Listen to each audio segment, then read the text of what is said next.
tout le monde, on se retrouve aujourd'hui pour une nouvelle vidéo et nouveau mois veut dire bilan des lectures précédentes, mais ça ce sera l'objet d'une autre vidéo, mais veut surtout dire book haul du mois de juillet. Donc c'est parti.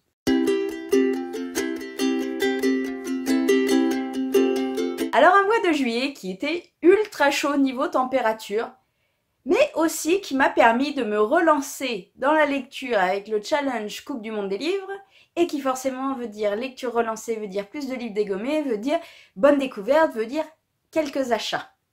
Donc heureusement, très peu des achats que j'ai faits sont arrivés au mois de juillet. Non, normalement ils arrivent au mois d'août, mais il y en a quand même eu quelques-uns. Donc je vais vous montrer tout ça, mais avant ça, on commence par une belle bricounette qui fait office de cadeau d'anniversaire, puisque j'ai reçu Sœur de Bernard Minier, donc un grand format, gros format. On est dans du thriller. Et c'est pas trop ma came en temps normal, mais c'est vrai que l'été, je ne sais pas pourquoi, j'ai besoin de lecture légère et j'adore alterner avec des thrillers et faire de bonnes découvertes, parce que vous savez que je suis très difficile dans ce genre de lecture, tellement j'ai peur de m'enliser à chaque fois dans des univers. Alors clairement, Bernard Minier, oh, à chaque fois j'ai l'impression de dire Bernard Minet, c'est pas le même. Bref, j'avais envie de découvrir depuis un moment de temps et c'est vrai que je sautais pas le pas parce qu'il y a beaucoup de ces livres qui sont sortis en plus en poche, mais ils écrivent tout petit. Non seulement ils font plein de pages, comme là, plus même, mais c'est écrit tout petit. Et là, c'est vrai que pour le coup, je suis contente du grand format. Et ça me fera grand plaisir de tester cet auteur et de découvrir. Et j'ai lu le pitch, franchement, ça peut promettre quelque chose de pas mal du tout. Pour continuer, j'ai fait un achat lorsque j'ai vu Momoko. Ouais, on a été super raisonnable. Enfin, surtout, c'est parce que c'était le 14 juillet et qu'en fait, eh ben, chez moi, ils avaient tout fermé. Enfin non, la Fnac était ouverte, mais en gros, il y a tellement de travaux que c'est juste impossible d'y aller. C'est une catastrophe, mais autrement, tout ce qui était espace culturel, librairie ou quoi que ce soit, eh bien, ils ont tout fermé. Donc on a galéré comme des perdus quand même pour trouver un coin, pour aller voir les livres. Et finalement, comme c'est pas forcément les endroits où je vais d'habitude, j'ai eu du mal à me repérer. Je savais que je voulais acheter un livre, mais je savais plus lequel. Donc finalement j'ai trouvé un autre livre à la place qui me tentait bien. Je vous l'ai montré justement lors de la vidéo précédente. Sauveur et Fils, donc la saison 1 de Mario de Muraille en format petit. Hein. D'où le fait que j'ai craqué. Parce que concrètement 7,80, j'achète. 17, mais je sais pas. Peut-être qu'il aurait fallu que j'achète. J'avais vraiment envie d'acheter avec les bons avis des copains et des copines. Mais en fait, quand j'ai regardé, justement, j'ai dit « Oh, pourquoi je ne me laisserais pas tenter ?» Et c'est là que j'ai vu le petit format à côté. Donc, je me suis dit, de toute façon, comme il y a 4 saisons et puis que j'ai pas encore commencé, eh ben, je vais commencer la série en petit format et je la continuerai telle quelle. Ou alors, je ferai des emprunts grand format aux copains si vraiment je kiffe et que je ne veux pas attendre. Mais toujours est-il que ce tome 1 a rejoint ma palle. Lui aussi faisait partie de la vidéo précédente puisqu'il est arrivé au mois de juillet, donc le tome 1 de Diabolique, Protéger ou Mourir. Version poche là aussi puisque c'est édité au livre de poche jeunesse et que ça vient juste de sortir, je crois que c'était une sortie de mai ou de juin là. Enfin si, tout récent, en gros avec le tome 2 qui est sorti en grand format. Donc c'est l'occasion là aussi de rattraper mon retard avec une lecture que j'avais très envie de faire avec un pitch qui me donne grave envie. Ça me promet de la très bonne lecture et visiblement, vu les avis que j'en ai vu passer rapidement, parce qu'en général quand j'ai envie de lire un livre et que je vois les avis passer, je vais regarder le gros. En gros, si j'ai aimé, j'ai adoré, j'ai surkiffé, j'ai pas aimé ou quoi que ce soit, mais j'évite de rentrer dans les détails, sinon après, en général, j'arrive toujours plus ou moins à me faire spoiler. Donc voilà, il est arrivé et c'est pour ça que je veux le lire très vite. Et que justement, peut-être, comme je filme à l'avance, je ne sais pas, mais vous savez, peut-être que j'ai fini de le lire finalement la semaine dernière, puisque la vidéo précédente, j'étais censée la lire la semaine des vacances. Donc peut-être qu'il est plié depuis et ça serait bien et je serais contente pour une fois que ça n'ait pas traîné 107 ans dans ma palle. Le suivant, j'ai craqué pour la couverture et pour le résumé qu'on me donnait. Tout simplement, j'adore. Le vert, c'est pas trop ma couleur. Le vert n'est pas ma couleur. Vert. Mais le vert n'est pas ma couleur. Non, en plus, c'est pas ma couleur, mais sur les livres, je trouve ça rend trop bien. Voilà, pas pour le gars qui est allongé, mais alors j'adorais les trèfles. C'est juste trop beau. Donc, What Happened That Night Ouh, Dina Cameron. Et en fait, le souci, c'est que quand j'ai lu le pitch, j'ai cru que, enfin, comme beaucoup, visiblement, on a cru que c'était un tome unique. Et là, il met un tout petit sur le côté, tome 1. Donc, visiblement, il me semble qu'on en a parlé, c'est peut-être un diptyque. Hein, sans être sûr à 100%. Prenez pas vos infos ici. Si vraiment vous voulez savoir, allez regarder ailleurs. Des gens un petit peu mieux informés que moi. Voilà, un garçon qui est mort et en gros, personne ne sait pourquoi ma sœur a tué Griffin, hein? Personne sauf moi. Moi, je sais très bien ce qui s'est passé. Alors après, on nous en dit plus, mais moi, j'avais juste eu ça en début d'info. Ben, j'en veux pas plus. Et j'ai envie de découvrir cette histoire. Et j'espère, par contre, que on va pas juste être dans un tome introductif où vraiment, on va pas plus en savoir à la fin qu'au début. Voilà. Il va quand même falloir que ce soit engagé, qu'on ait des révélations. Quitte à pas toutes les avoir, vu qu'il y a un tome 2, ce qui expliquerait le fait qu'il y ait un tome 2, mais je veux quand même pas que ce soit un tome où en gros on reste axé sur les personnages et où on nous présente leur historique, leur lien commun ou quoi que ce soit, sans qu'on ait d'évolution de l'histoire. C'est ça qui me fait un petit peu peur. Donc voilà, c'est pour ça que je pense que je vais le sortir très vite avant de voir d'autres avis tomber, parce que si les avis sont pas bons, j'aurais du mal à le sortir par derrière. Chez BMR, j'ai reçu un livre, je kiffe, là aussi c'est simple mais c'est efficace, donc The Sister de Louise Jensen. Alors on nous met la nouvelle voix féminine du thriller psychologique. Eh ben pourquoi pas, parce que je me rends compte que le thriller psychologique, mais dans ces éditions-là où c'est moins un roman très très noir, un petit peu plus axé jeunesse ou quoi que ce soit, en général je passe de très bons moments, comme j'avais fait avec La Cave ou quoi que ce soit. Ce sont des lectures qui à chaque fois, mais je me laisse totalement avoir et je m'embarque, alors que pourtant hein, c'est vraiment pas mon genre. Donc là, il est arrivé concrètement, je ne l'avais pas demandé, mais il me fait de l'œil. Pour le coup, comme je ne l'avais pas demandé, je n'ai pas lu le résumé et je ne compte pas le lire. Si ça vous intéresse de savoir de quoi parle ce livre, je vous encourage à aller, comme on le fait d'habitude, sur Goodreads, Livre Addict, Babelio ou quoi que ce soit. Vous trouverez sans souci, ou même Amazon, hein, vous trouverez sans souci le résumé du livre, mais moi je ne veux pas en savoir plus. Voilà déjà tout ce que je vois devant. J'ai fait quelque chose de terrible, Grace, 3 petits points, sur une enveloppe, tout abîmé. Ben voilà, moi ça me suffit, donc visiblement, attention, je pense que c'est une histoire de sœur. Hein? Vous avez vu l'enquêtrice qui sommeille en moi? Et maintenant, on va passer à la partie VO.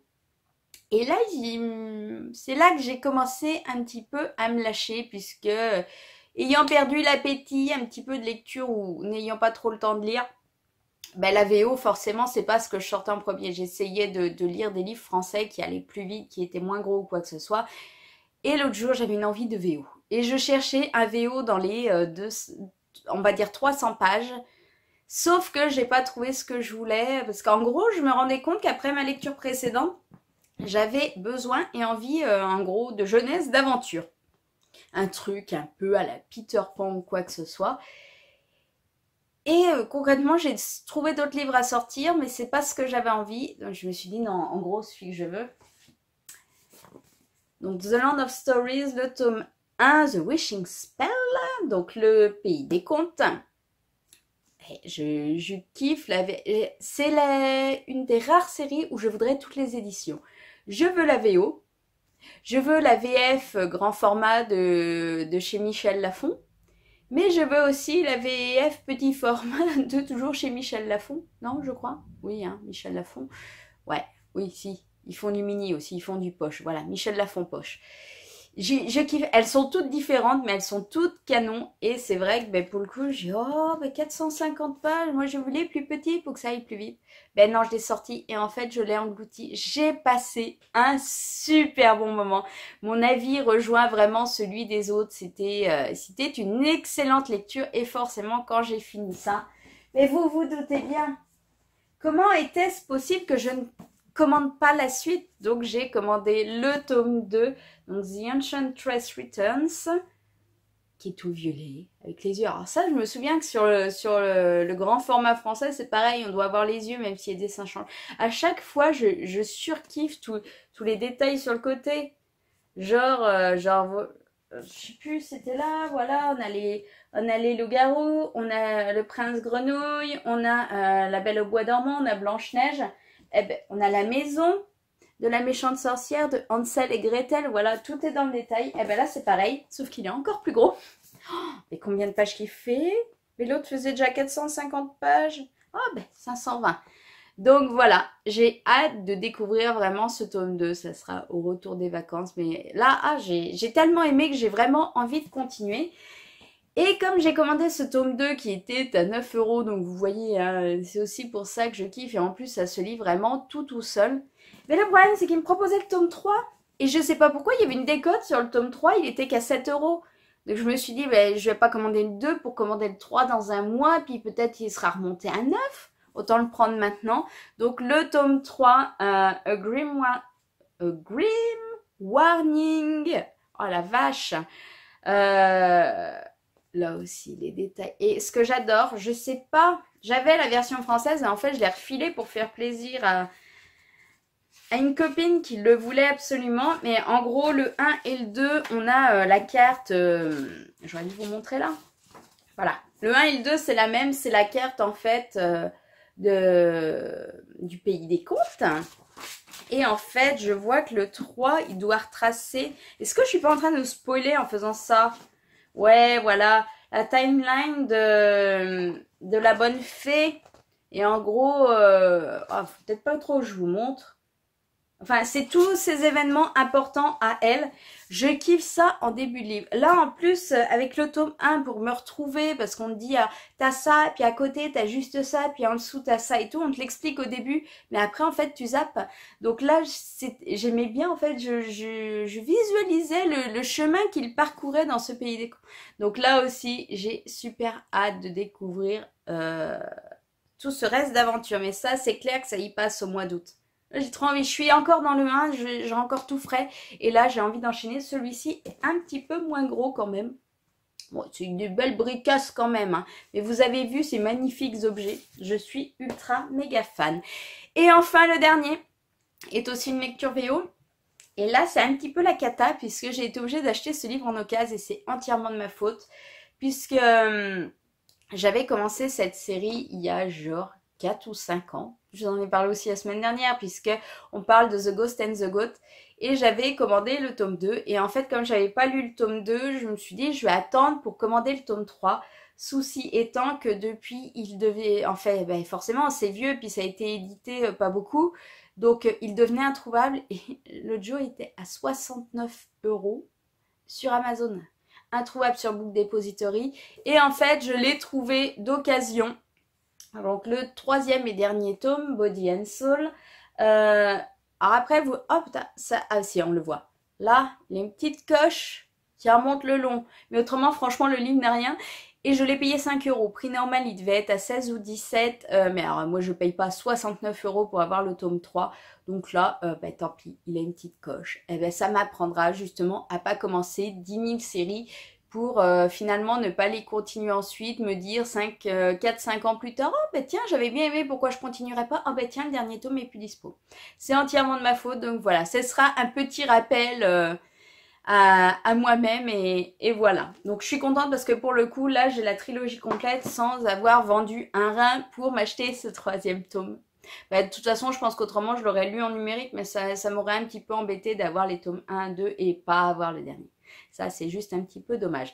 Et donc, voilà, parce que l'air de rien, j'ai déjà fini de faire le book haul du mois de juillet. Alors, je vous le dis, j'ai tourné cette vidéo en avance puisqu'elle a été tournée en même temps que la vidéo précédente. Donc, aujourd'hui, on est le 25 juillet. Mais concrètement, je n'attends rien théoriquement d'ici la fin de la semaine. Et on s'en va samedi matin. Donc, de toute façon, ce qui arrivera à partir du 28, j'aurai pas avant de revenir. Donc, ça comptera dans le book haul du mois d'août. Donc voilà, de petits achats, mais dans l'ensemble, je suis contente de moi et je suis surtout contente d'être plus sélective dans mes achats que je l'ai été tout un moment de temps où j'achetais des tralées de livres et il y en a que j'ai même pas lu et que j'ai envoyé. En gros, j'étais dans le magasin, oh, je le veux, je l'achetais. Et finalement, 3 ans plus tard, ça prenait la poussière, je l'avais pas lu, j'avais pas concrètement super envie de le lire. Donc j'ai fait des heureux, ça, il n'y a pas de souci, c'est cool. Mais voilà, au moins tout ce qui a rejoint aujourd'hui ma palle, ce sont ou des envies du moment, ou des envies d'il y a très longtemps, ou des suites de séries, ou des... Voilà. Et c'est quand même une évolution positive de ma palle. Donc je vais m'arrêter là pour cette vidéo. Je vais vous souhaiter, je ne sais même pas, un très bon début de semaine, une bonne fin de semaine, un bon week-end. Je ne sais pas quand je posterai cette vidéo. Donc hein, vous choisissez la réponse en conséquence. En attendant, je vous fais de gros bisous et je vous dis à bientôt pour une nouvelle vidéo. Bye!